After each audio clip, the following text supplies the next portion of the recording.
ಸ್ನೇಹಿತರೆ ನಮಸ್ಕಾರ. Big boss ಮನೆಯ ಒಳಗಡೆ ಗಿಲ್ಲಿ ನಟನ ವಿರೋಧಿಗಳು ಹೆಚ್ಚಾಗಿದ್ರೆ ಬಿಗ್ ಬಾಸ್ ಮನೆಯ ಹೊರಗಡೆ ಗಿಲ್ಲಿ ನಟನ ಅಭಿಮಾನಿಗಳೇ ಹೆಚ್ಚಾಗಿದ್ದಾರೆ ಅನ್ನೋದು ಬಹುಶಃ ಈಗ ಒಳಗಿರುವಂತಹ ಸ್ಪರ್ಧಿಗಳಿಗೂ ಕೂಡ ಅರ್ಥವಾಗಿದೆ.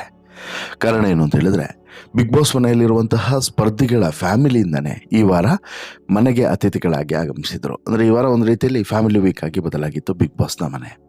ಹೀಗಿರುವಂಥ ಸಂದರ್ಭದಲ್ಲಿ ಬಿಗ್ ಬಾಸ್ ಮನೆ ಒಳಗಡೆ ಬಂದಂತಹ ಈ ಸದಸ್ಯರ ಕುಟುಂಬಸ್ಥರು ಪ್ರತಿಯೊಬ್ಬರು ಕೂಡ ಆಲ್ಮೋಸ್ಟ್ ಆಲ್ 99% ಎಲ್ಲರೂ ಕೂಡ ಇಷ್ಟಪಟ್ಟಿದ್ದು ಯಾರನ್ನ ಕೇಳಿದರೆ ಅದು ಗಿಲ್ಲಿ ನಟನನ್ನು.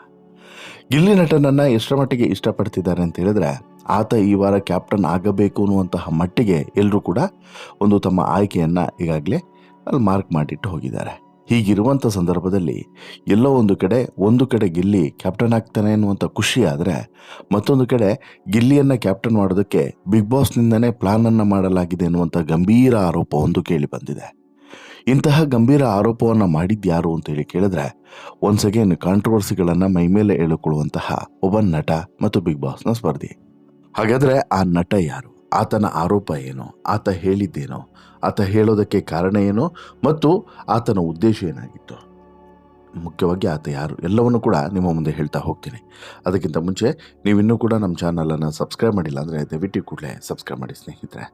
ನಾನು ಈಗಾಗಲೇ ಹೇಳಿದಂತೆ ಬಿಗ್ ಬಾಸ್ ಮನೆ ಈ ವಾರ ಒಂದು ರೀತಿಯಲ್ಲಿ ಕಳೆ ತುಂಬಿದ ವಾರವಾಗಿತ್ತು. ಜಗಳ ಕಡಿಮೆ ಇದೆ. ಜಗಳ ಕಡಿಮೆ ಅನ್ನೋದಕ್ಕಿಂತನೂ ಜಗಳನೇ ಇರಲಿಲ್ಲ ಅಂತಲೂ ಕೂಡ ಹೇಳ್ಬೋದು. ಈ ವಾರ ಜಗಳನೇ ಆಗಲಿಲ್ಲ ಮತ್ತು ಮನಸ್ತಾಪಗಳು ನಡೆದಿಲ್ಲ. ಜೊತೆಗೆ ಟಾಕ್ ವಾರ್ಗಳಂತೂ ಸಂಭವಿಸಿನೇ ಇಲ್ಲ. ಎಲ್ಲ ಕಡೆಯೂ ಕೂಡ ತಮಾಷೆ, ಖುಷಿ, ಒಂದು ರೀತಿಯಾದಂಥ ಸಂಭ್ರಮದ ವಾತಾವರಣ. ಕಾರಣ ಬಿಗ್ ಬಾಸ್ನಲ್ಲಿ ಈ ವಾರ ಫ್ಯಾಮಿಲಿ ವೀಕ್ ಚಾಲ್ತಿಯಲ್ಲಿದೆ.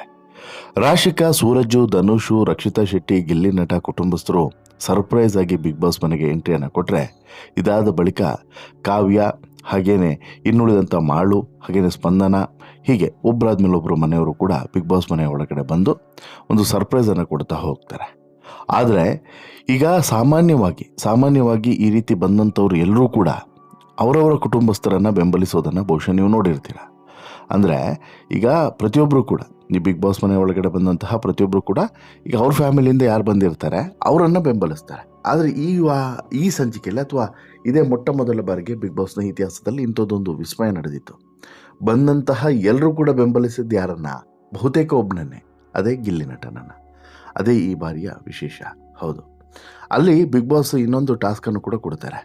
ಬಂದಂತಹವರು ಈ ಕ್ಯಾಪ್ಟನ್ ಆಯ್ಕೆ ಪ್ರಕ್ರಿಯೆಯ ಒಂದು ಟಾಸ್ಕನ್ನು ನಡೆಸ್ಕೊಟ್ಟು ಹೋಗಬೇಕು ಅಂತ ಹೇಳ್ಬಿಟ್ಟು. ಅಂದರೆ ಸಾಮಾನ್ಯವಾಗಿ ಕ್ಯಾಪ್ಟನ್ ಆಯ್ಕೆಗೆ ಟಾಸ್ಕ್ಗಳು ಅಥವಾ ಸ್ಪರ್ಧಿಗಳ ಮತದಾನ ನಡೀತದೆ. ಆದರೆ ಈ ಬಾರಿ ಸ್ಪರ್ಧಿಗಳ ಕುಟುಂಬದ ಸದಸ್ಯರು ಮನೆಗೆ ಬಂದು ಮುಂದಿನ ವಾರದ ಕ್ಯಾಪ್ಟನನ್ನು ಆಯ್ಕೆ ಮಾಡುವಂಥ ಅವಕಾಶವನ್ನು ಪಡೀತಾರೆ. ಪ್ರತಿ ಕುಟುಂಬ ಸದಸ್ಯರು ಒಬ್ಬ ಸ್ಪರ್ಧಿಯ ಫೋಟೋವನ್ನು ಆಯ್ಕೆ ಮಾಡಿ ಬೋರ್ಡ್ನಲ್ಲಿ ಇಟ್ಟು ಹೋಗ್ತಾರೆ. ಅವರು ಮುಂದೆ ಕ್ಯಾಪ್ಟನ್ಸಿ ರೇಸ್ನಲ್ಲಿ ಇರ್ತಾರೆ ಅನ್ನುವಂಥದ್ದು. ಹೌದು, ಈ ಮನೆಗೆ ಆಗಮಿಸಿರುವಂಥ ರಾಶಿಕಾ, ಸೂರಜ್, ಧನುಷ್ ಕುಟುಂಬಸ್ಥರು ಬೋರ್ಡ್ ಬಳಿ ಬಂದು ತಮ್ಮವರನ್ನು ಹೊರತುಪಡಿಸಿ ಮನೆಯ ಉಳಿದ ಸದಸ್ಯರನ್ನು ಈ ಪೈಕಿ ತಾವು ಮನೆಯ ಮುಂದಿನ ಕ್ಯಾಪ್ಟನ್ ಆಗಿ ನೋಡಬಯಸ್ತೀವಿ ಅಂತ ಹೇಳ್ಬಿಟ್ಟು ಘೋಷಿಸಬೇಕು ಅಂತ ಹೇಳಿ ನಿಯಮನೇ ಇತ್ತು. ಅವರು ಮನೆಯವರನ್ನು ಘೋಷಣೆ ಮಾಡಬಾರ್ದು ಅಂತ ಹೇಳ್ಬಿಟ್ಟು. ಹಾಗಾಗಿ ಅವ್ರ ಮನೆಯವರನ್ನು ಇವ್ರು ಯಾರು ಕೂಡ ಘೋಷಣೆ ಮಾಡುವಂತಿರಲಿಲ್ಲ. ಇದರಂತೆ ರಾಶಿಕಾ ಸಹೋದರ ಸೂರಜ್ ಅವರು ಘೋಷಿಸಿ, ನಾನು ಸೂರಜ್ ಅವರನ್ನು ಕ್ಯಾಪ್ಟನ್ಸಿ ರೇಸ್ಗೆ ಆಯ್ಕೆ ಮಾಡ್ತೀನಿ ಅಂತ ಹೇಳ್ಬಿಟ್ಟು ರಾಶಿಕಾ ಸಹೋದರ ಹೇಳಿದ್ರೆ, ಕಳೆದ ವಾರ ಅವರು ಕೂಡ ಕ್ಯಾಪ್ಟನ್ಸಿ ರೇಸ್ನಲ್ಲಿದ್ದರು. ಆದರೆ ಕೊನೆಯಲ್ಲಿ ಅವರಿಗೆ ಕ್ಯಾಪ್ಟನ್ಸಿ ಪಟ್ಟ ಇಲ್ಲ ಅನ್ನೋದು ಒಂದು ಕಡೆ ಬೇಸರ ಆಯಿತು ಅಂತೇಳಿ ಹೇಳಿದ್ರೆ, ಇದಾದ ಬಳಿಕ ಅಶ್ವಿನಿ ಗೌಡ ಅವರನ್ನು ಕೂಡ ಇಲ್ಲಿ ಈ ಸೂರಜ್ ಅವರ ಅಕ್ಕ ಆಯ್ಕೆ ಮಾಡಿ ಕ್ಯಾಪ್ಟನ್ಸಿ ಟಾಸ್ಕ್ನಲ್ಲಿ ಇಡುವಂಥ ಪ್ರಯತ್ನವನ್ನು ಮಾಡ್ತಾರೆ. ಇದನ್ನು ಹೊರತುಪಡಿಸಿದರೆ ಇದಾದ ಬಳಿಕ ಬಹುತೇಕ ಎಲ್ಲರೂ ಕೂಡ ಒಂದೇ ಹೆಸರನ್ನು ಆಯ್ಕೆ ಮಾಡಿತ್ತು. ಅದು ಒಂದೇ ಹೆಸರನ್ನು, ಅದೇ ಗಿಲ್ಲಿ ಅನ್ನುವಂಥ ಹೆಸರು. ಹೌದು, ಧನುಷ್ ಅವರ ಫ್ಯಾಮಿಲಿ ಆಗಿರ್ಬೋದು, ರಕ್ಷಿತಾ ಅವರ ಫ್ಯಾಮಿಲಿ ಆಗಿರ್ಬೋದು, ಅಶ್ವಿನಿ ಅವರ ಫ್ಯಾಮಿಲಿ ಆಗಿರ್ಬೋದು, ಇನ್ಫ್ಯಾಕ್ಟ್ ಧ್ರುವಂತ್ ಅವರ ಫ್ಯಾಮಿಲಿನೂ ಕೂಡ ಆಗಿರ್ಬೋದು. ಎಲ್ಲರ ಫ್ಯಾಮಿಲಿಯೂ ಕೂಡ ಆಯ್ಕೆ ಮಾಡಿದ್ದು ಒಂದೇ ಹೆಸರನ್ನು, ಅದೇ ಈ ಗಿಲ್ಲಿ ಹೆಸರನ್ನು. ಧನುಷ್ ಅವರ ತಾಯಿ ಗಿಲ್ಲಿಯನ್ನು ಆಯ್ಕೆ ಮಾಡಿ, ನನಗೆ ಅಶ್ವಿನಿ ಕೂಡ ಇಷ್ಟ, ಆದರೆ ಗಿಲ್ಲಿ ಸ್ವಲ್ಪ ಜಾಸ್ತಿ ಇಷ್ಟ ಅಂತೇಳಿ ಹೇಳ್ತಾರೆ. ಇದು ಎಲ್ರಿಗೂ ಕೂಡ ಅಚ್ಚರಿ ಮೂಡಿಸುತ್ತೆ. ಹೀಗಾಗಿ ಈಗ ಕ್ಯಾಪ್ಟನ್ಸಿ ರೇಸ್ನಲ್ಲಿ ಸ್ವಲ್ಪ ಲೀಡ್ನಲ್ಲಿ ಇರುವಂಥದ್ದು ಯಾರು ಅಂತೇಳಿ ಕೇಳಿದ್ರೆ ಅದು ಈ ಗಿಲ್ಲಿ ಮಾತ್ರ. ಹೌದು, ಮತ್ತೊಂದು ಕಡೆ ಈ ಗಿಲ್ಲಿಗೆ ಒಂದು ರೀತಿಯಲ್ಲಿ ಎಲ್ಲರ ಪ್ರೀತಿಯೂ ಕೂಡ ಸಿಗ್ತಾ ಇದೆ. ಅಂದರೆ ಬಂದಂತಹ ಪ್ರತಿಯೊಬ್ಬರು ಕೂಡ ಗಿಲ್ಲಿಯನ್ನು ವಿಶೇಷವಾಗಿ ಪ್ರೀತಿಸ್ತಿದ್ದಾರೆ, ಮಾತನಾಡಿಸ್ತಿದ್ದಾರೆ, ಗೌರವಿಸ್ತಿದ್ದಾರೆ. ಇನ್ನು ಅಶ್ವಿನಿ ಗೌಡ ಆಗಿರ್ಬೋದು, ಈ ರಕ್ಷಿತ್ ಅವರ ಫ್ಯಾಮಿಲಿಯವರಾಗಿರ್ಬೋದು, ಗಿಲ್ಲಿಯನ್ನು ತಮ್ಮ ಫ್ಯಾಮಿಲಿ ಮೆಂಬರ್ ರೀತಿ ತೆಗೆದುಕೊಂಡು ಅವನ ಜೊತೆಗೆ ಒಂದು ಸೆಲ್ಫಿಯನ್ನು ತೆಗೆದುಕೊಳ್ಬೇಕು ಅನ್ನುವಂಥ ಪ್ರೀತಿ ಅಲ್ಲೇ ಅರ್ಥ ಆಗುತ್ತೆ ನೋಡಿ. ಇವರೆಲ್ಲರಿಗೂ ಕೂಡ ತಮ್ಮ ಮನೆಯ ಸದಸ್ಯರು ಗೆಲ್ಲಬೇಕು ಅನ್ನೋದು ಎಷ್ಟಿದೆಯೋ ಅದಕ್ಕಿಂತ ಸ್ವಲ್ಪ ಹೆಚ್ಚೇ ಈ ಗೆಲ್ಲಬೇಕು ಅನ್ನೋದು ಕೂಡ ಇದೆ ಅನ್ನೋದು ಇಲ್ಲಿ ಸ್ಪಷ್ಟವಾಗಿ ಅರ್ಥ ಆಗ್ತದೆ. ಮನೆ ಕಳೆದ ವಾರ ಒಂದು ರೀತಿಯಲ್ಲಿ ಸಿಕ್ಕಾಬಟ್ಟೆ ತುಂಬ ಚೆಂದ ಕಾಣಿಸ್ತಿದೆ. ಯಾಕಂತ ಹೇಳಿದ್ರೆ ಎಲ್ಲೂ ಕೂಡ ಜಗಳ, ಕಿತ್ತಾಟ, ಈ ವಾಲ್ಯೂಮ್ ಕಡಿಮೆ ಮಾಡಬೇಕು, ಚಾನಲ್ ಚೇಂಜ್ ಮಾಡಬೇಕು ಅನ್ನುವಂತಹ ಒಂದು ಅನಿವಾರ್ಯತೆ ಎಲ್ಲೂ ಕೂಡ ಸೃಷ್ಟಿ ಆಗದೇ ಇರೋದ್ರಿಂದ ಸಹಜವಾಗಿ ಈ ರೀತಿಯಾದಂಥ ಒಂದು ವಾತಾವರಣ ಅಲ್ಲಿ ಗಿಲ್ಲಿಯ ಹೆಸರು ಬರ್ತಿರುವಂಥದ್ದು ಡಬಲ್ ಸಂಭ್ರಮಕ್ಕೆ ಕಾರಣ. ಹೇಳಿ ಕೇಳಿ ಗಿಲ್ಲಿಗೆ ಈ ರೀತಿಯೇ ಇರಬೇಕು ಆ ವಾತಾವರಣ, ತಮಾಷೆಯಾಗಿ ಎಲ್ಲರೂ ಕೂಡ ಖುಷಿ ಖುಷಿಯಾಗಿದ್ದಾಗ ಗಿಲ್ಲಿ ಕ್ಯಾಪ್ಟನ್ ಆದರೆ ಅದೊಂದು ರೀತಿ ಗಮ್ಮತ್ತಿರ್ತದೆ. ಇನ್ನು ಬಿಗ್ ಬಾಸ್ ಸೀಸನ್ 12ರಲ್ಲಿ ಗಿಲ್ಲಿ ಅವರು ಅದ್ಭುತವಾಗಿ ಮನೋರಂಜನೆಯನ್ನು ಕೊಡ್ತಾ ಬರ್ತಿದ್ದಾರೆ. ಕೆಲವೊಮ್ಮೆ ಅವರ ಮಾತು ಮಿತಿ ಮೀರಿದ ಉದಾಹರಣೆ ಕೂಡ ಇದೆ. ಆದರೆ ಇತ್ತೀಚಿನ ವಾರಗಳಲ್ಲಿ ಅದು ಸಂಪೂರ್ಣವಾಗಿ ಬದಲಾಗಿದೆ. ತಮ್ಮನ್ನು ತಾವು ತಿದ್ದುಕೊಂಡಿದ್ದಾರೆ. ಗಿಲ್ಲಿ ಆಟವನ್ನು ಅನೇಕರು ಇಷ್ಟಪಟ್ಟಿದ್ದಾರೆ. ಹೊರಗಿನಿಂದ ಬಂದವರಿಗೆ ಗಿಲ್ಲಿ ಆಟ ಇಷ್ಟ ಆಗ್ತಾ ಇದೆ ಅನ್ನೋದಕ್ಕೆ ಇದೇ ಸಾಕ್ಷಿ. ಎಲ್ಲ ಸದಸ್ಯರ ಕುಟುಂಬದವರಿಗೆ ಗಿಲ್ಲಿನೇ ಫೇವರೇಟು. ಇದೊಂದು ಸ್ಪಷ್ಟವಾಗಿ ಎಲ್ಲ ಕಡೆಯೂ ಕೂಡ ಕಾಣಿಸ್ತಿದೆ. ಎಲ್ಲ ಬಂದಂಥವರು ಕೂಡ ಗಿಲ್ಲಿಯನ್ನು ಹೊಗಳುತ್ತಿದ್ದಾರೆ. ಗಿಲ್ಲಿ ಕಾಮಿಡಿ ಇಷ್ಟ ಆಗ್ತಿದೆ ಅಂತೇಳಿ ಹೇಳ್ತಾ ಇದ್ದಾರೆ. ಗಿಲ್ಲಿಯಲ್ಲಿ ಇಷ್ಟ ಆಗುವಂಥ ಗುಣ ಪಾಯಿಂಟ್ ಮಾಡಿ ಹೇಳಿ ಹೋಗ್ತಾ ಇದ್ದಾರೆ. ಗಿಲ್ಲಿ ಇಲ್ಲದೇ ಇದ್ದಿದ್ದರೆ ಇಡೀ ಮನೆ ಡಲ್ ಆಗ್ತಿತ್ತು ಅಂತಲೂ ಕೂಡ ನೇರವಾಗಿ ಇನ್ನುಳಿದ ಸದಸ್ಯರ ಎದುರುಗಡೆನೂ ಕೂಡ ಹೇಳಿದ್ದಾರೆ. ಹೀಗಾಗಿ ಕ್ಯಾಪ್ಟನ್ ಯಾರಾಗಬೇಕು ಅಂತೇಳಿ ಕೇಳಿದ್ರೆ ಬಹುತೇಕರು ಗಿಲ್ಲಿ ಹೆಸರನ್ನೇ ತೆಗೆದುಕೊಂಡಿದ್ದಾರೆ. ಇನ್ನು ಈ ವಿಚಾರದ ಬಗ್ಗೆ ಚರ್ಚೆ ನಡೀತಾ ಇದ್ದಂಥ ಸಂದರ್ಭದಲ್ಲಿ ಒಂದು ಕಾಂಟ್ರವರ್ಷಿಯಲ್ ಸ್ಟೇಟ್ಮೆಂಟ್ ಈಗ ಹೊರಗಡೆ ಬಂದಿದೆ. ಅದೇನು ಅಂತ ಹೇಳಿದ್ರೆ, ರಘು ಹಾಗೂ ಸೂರಜು ಈ ಬಗ್ಗೆ ಮಾತನಾಡಿಕೊಂಡಿದ್ದಾರೆ.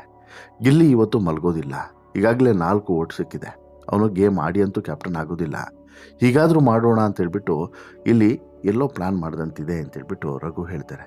ಆಗ ಸೂರಜ್ ಅವರು ಬಿಗ್ ಬಾಸ್ ಪ್ಲಾನ್ ಹಾಕಿದ್ದಾರೆ ಅಂತಲೂ ಕೂಡ ಹೇಳ್ತಾರೆ. ಇದು ಸರಿಯಲ್ಲ ಅಂತೇಳಿ ವೀಕ್ಷಕರು ಈಗ ಹೇಳ್ತಾ ಇದ್ದಾರೆ. ಈ ಮೊದಲು ವೋಟಿಂಗ್ ಮೂಲಕ ಧನುಷ್, ಕಾವ್ಯ ಕೂಡ ಕ್ಯಾಪ್ಟನ್ ಆದಂಥವ್ರು. ಹಾಗಾದರೆ ಅದು ಸರಿ ಇತ್ತಾ?